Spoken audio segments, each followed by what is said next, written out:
The sun was appearing and disappearing behind the clouds when Birago and her daughter left home for the farm. Hurry, yeah, Birago told her daughter. We need to go and get food after your father and Mahama have eaten. Yes, mother, Ya replied absent-mindedly, leading her mother through the cocoa trees. Her mother had interrupted her thoughts. She was thinking about the incident at home. Why had her mother screamed the way she did? That scream That scream, to her best remembrance, had a streak of fear in it, yet she had never seen or heard her mother show fear, and her scream had coincided with the sudden appearance of Boye's mother. She wanted to ask her mother why she screamed on seeing her friend. Was anything the matter? Unknown to Ya, Birago was occupied with her own thoughts, and they were about Ya. She tried to reconcile her dream, which she fully recalled now, with Ya's sleep talk. Who did Ya see in her sleep? Who was it who called her? The impulse to ask her was strong, but again, she knew there was no way Ya would remember. It was only sleep talk, but on second thoughts, she decided to try. You, you, Coincidence. Mother and daughter spoke at the same time. What were you going to say? Birago asked her daughter. Ya didn't hesitate. You scared me, mother. Scared you? Yes. When you screamed at home, I thought something was happening to you. Birago laughed. Ya laughed too. Birago's prolonged laughter dispelled the fear from her daughter. It also prepared Ya for the casual reply that followed. It was nothing, my daughter. It was nothing. They walked in silence for some time. Birago's feeling of unease, which has lessened while she talked with Boye's mother and got ready for the farm, began to work its way back. Deep silence fell upon Birago, as if she might refrain from talking for a long time. The rapid heartbeats which had seized her as she struggled with the imaginary, faceless woman were with her again. Birago pulled herself together as best as she could and tried to talk to her daughter about general things loudly and at length. Ya could sense something unusual in her mother's sudden, boisterous conversation and laughter, especially in contrast to her previous silence, but she was proud that she could make her mother look so happy. It was Mahama who first heard the laughter sailing on the gentle wind that swept through the cocoa plantation. He wiped sweat from his brow and glanced back on the portion they had cleared so far. A good farmer, he said, recalling one of Nemo's farm quotes, never take delight in what he has done until the work is done. Mahama never quit followed that. He stole another glass. From the direction of home, he saw Birago and Ya approaching. The girl was carrying the pan in which was their food. When the men broke from their labors and settled down to eat, it was Ya who was more vocal than her mother. What's a big area her father and Mahama had cleared since morning? Had they located some wild yam tendrils which she could dig up? How about cocoyams? Would she and her mother carry plantain home today? How come the weeds they cleared only 4 days ago were shooting out so quickly? Why did her father say in 2 weeks' time they would be plucking cocoa when they look so green? And could she please use Mahama's sharp machete to cut that firewood out there? No. Yeah, you will cut yourself with it, Mahama objected. I will be careful, Ya pleaded. No, the machete will go blunt. Which firewood are you talking about? The one there. Ya pointed at the cocoa tree, which appeared to be dry. Who told you it is dry? Mahama almost shouted. Can't you see the green leaves up there? Ya made a face to herself in defeat. What she really wanted the machete for was to dig wild yams, but now she gave up the idea. She engaged Mahama in other matters. While they talked, Nemo became aware of the conspicuous silence of his wife. He turned to look at her and didn't like what he saw. Virago was sitting on a piece of wood, head in hand and wearing a strange and military expression. The man was surprised. He surveyed his wife for some time, thinking it was a passing mood, but Birago continued in the unbecoming posture for as long as Ya and Mahama wrangled on various matters.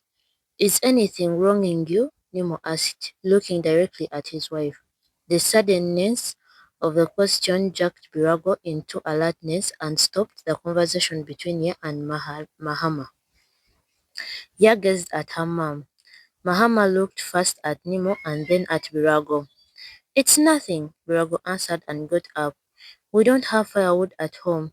I thought you would look for some now." It was true they needed firewood at home, but neither Nemo nor Mahama could reconcile her reply with the reason for the question. A sudden fear began to surge through her. She started she stared at her mother for a long time. There was something strange about her. "I think we should go now." "Yeah," Birago said, picking the basket she bought from home. "It may rain again, and we need to get some firewood."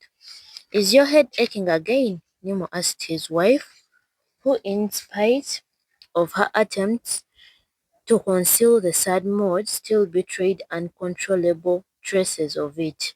"Just a little headache. I'll be all right," Birago said and began to go. Her daughter followed. Birago's feelings were changeable, and so she was quite right. By the time they were halfway through their quest for firewood, she was fine. They roamed far into the wood, farther and farther, several farms away from her husband's. Mother and daughter were soon engrossed in their work. They did not see the changes in the weather, and later, when Birago lifted her eyes towards the west and saw the darkening sky, she took it lightly. It was the wet season, and such sudden changes in the weather were to be expected. Nevertheless, she hurried up her daughter. They gathered the sticks they had cut and bound them ready to leave for home. "We must hurry before this rain gets us," Birago told her daughter. As they got ready to go, the trees, plants, and shrubs swayed vigorously under the power of the stormy wind that swept across the farm. Even the dry leaves of the overshadowing cocoa leaves rose after the hurrying winds. Though it was late afternoon, darkness spread into the woods. "Hurry, yeah, hurry!" Birago gasped, almost running after her daughter, who trotted ahead with her own load of firewood. "It's raining already, mother," Ya said, stretching her arm for more of the raindrops. "It's going to be heavy rain. I hope your father and Mahama are hurrying home too." It was a storm of the type the farmers dreaded. After such a storm, farmers would rush to their farms in the swamp to see if any corn plant was still standing. Those who had cocoa farms would go to see how many cocoa trees had fallen, or if any of the tall trees had been uprooted to destroy large parts of the precious plants. But even more dreadful was to be caught in a storm like this while on the farm. Farmers knew that storm by name. They would stop all work in the farm and rush home if they knew it was the one. That was why Birago hoped that her husband and Mahama would hastening home. The storm was mad today. Birago hurried to catch up with her daughter, who was a little way ahead of her. Just as she caught up with Ya, she heard the loud chilling sound of a snap. This was followed by the cracking sound of a breaking branch above her. Yeah, Birago shouted when she knew what it was. The branch of a tree by the path had broken in the power of the flying wind.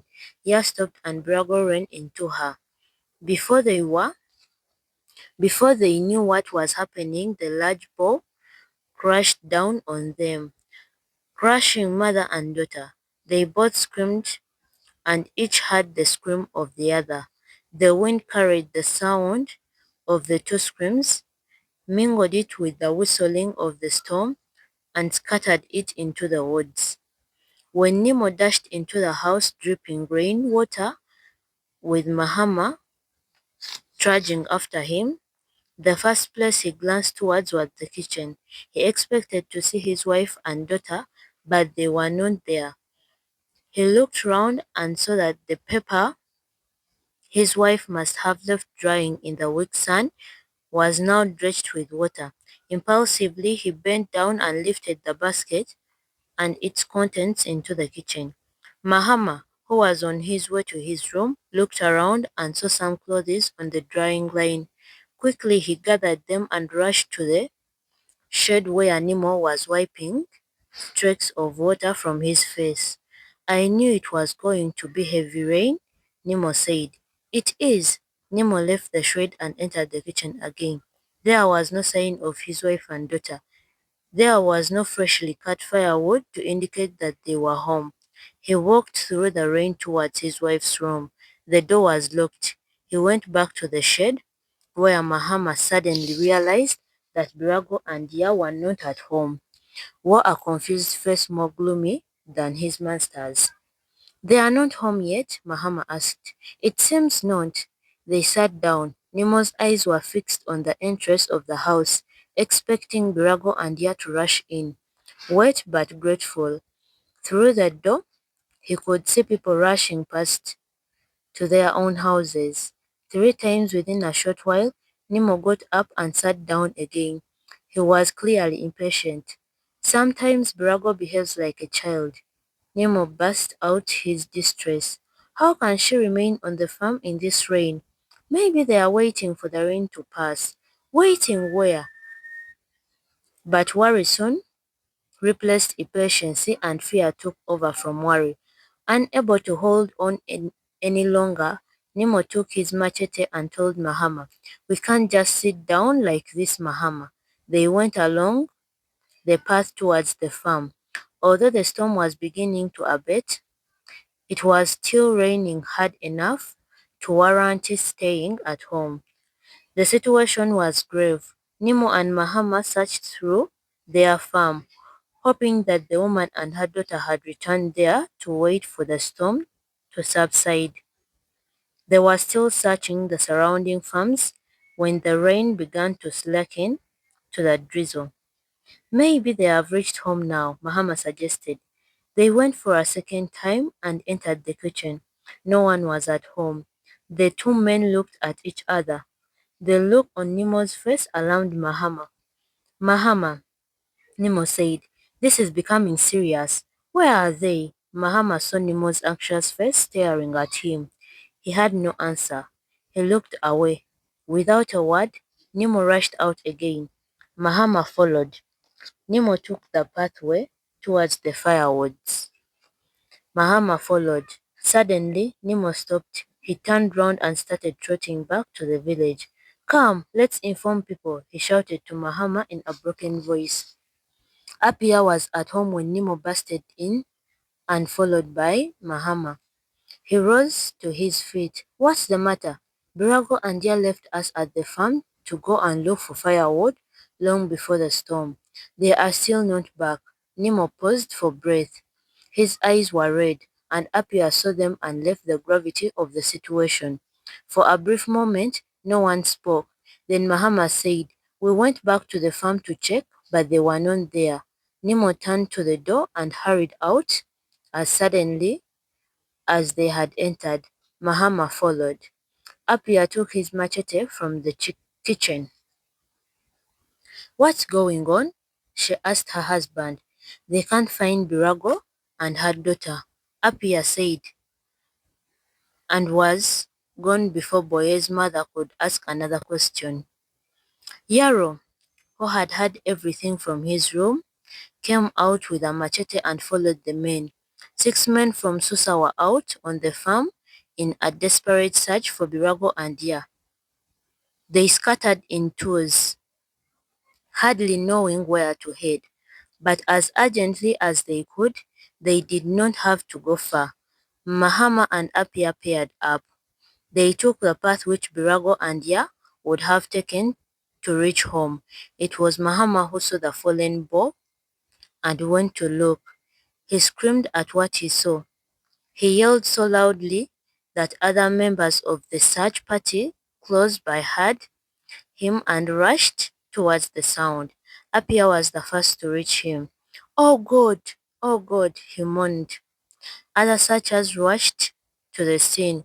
Quickly they began to lift the huge branch. From the adjoining bush, the rest of the search party came running. Among them was Nemo. Apia met him halfway and tried to bar him from the scene, but Nemo freed himself to look. The sight that met his eyes brought him sprawling to the ground. He fainted. Adu ran ahead of his friends. They were on their way home from school. The 2-mile walk from the town school to Susa was on some days an opportunity for the boys to play, fight, or shoot at birds. Other days it was simple boredom, especially when it rained, like today. They were all rushing to get home. Their feet were muddy and their uniforms wet. Rains are good only when they come before we go to school, not when we are already there. That was Boye, who hated school as much as Adu did. As for me, I'm hungry, Adu replied. I lost the money my mother gave me this morning. There was a hole in my pocket. Carelessness, Siaka the timid pointed out. If your mother gives you money and you don't want it, give it to me instead of throwing it away. It was a joke, but Adu was annoyed. He stopped and waited for Siaka. Between them was Boya. Get going, Adu. He was only joking, Boye said. Adu was still looking angrily at Siaka. The other boys were closing in on them. Boye got hold of Adu and pulled him along, determined to prevent the fight.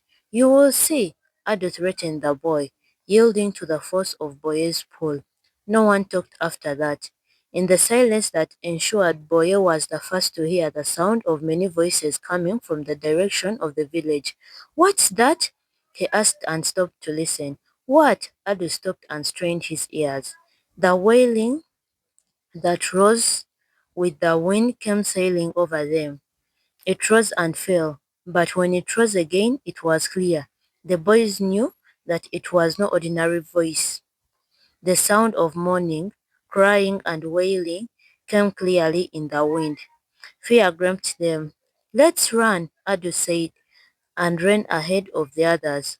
All boys ran as fast as they could until they reached the village, breathless. The whole village was wailing. Adu blinked his eyes. He saw many people flocking in and out of his house, with hands upon their heads. He remained rooted where he was, afraid to move. At that point, Boye's mother, her hands upon her head, emerged from the house wailing. When she saw Adu approaching, she ran and lifted the boy upon her shoulders and took him to her own house. Thereupon Adu started crying. It was obvious to him that someone was dead. Boye's mother placed him down and stared at him with tear-filled eyes. Adu, oh Adu, my son. The woman drew the shaking boy to herself and cried. Adu disengaged himself and wiped his nose. Boye's mother was has Boye's mother. What has happened? Is somebody dead? Before the woman knew how to answer that question, Mahama appeared at the door. Adu saw him and the sight frightened him. His father wants him. Mahama spoke to the woman. That bit of information cleared some of Adu's gruesome imaginings. At least his father was alive, but as he made his way through the people at the door, he knew something dreadful had happened.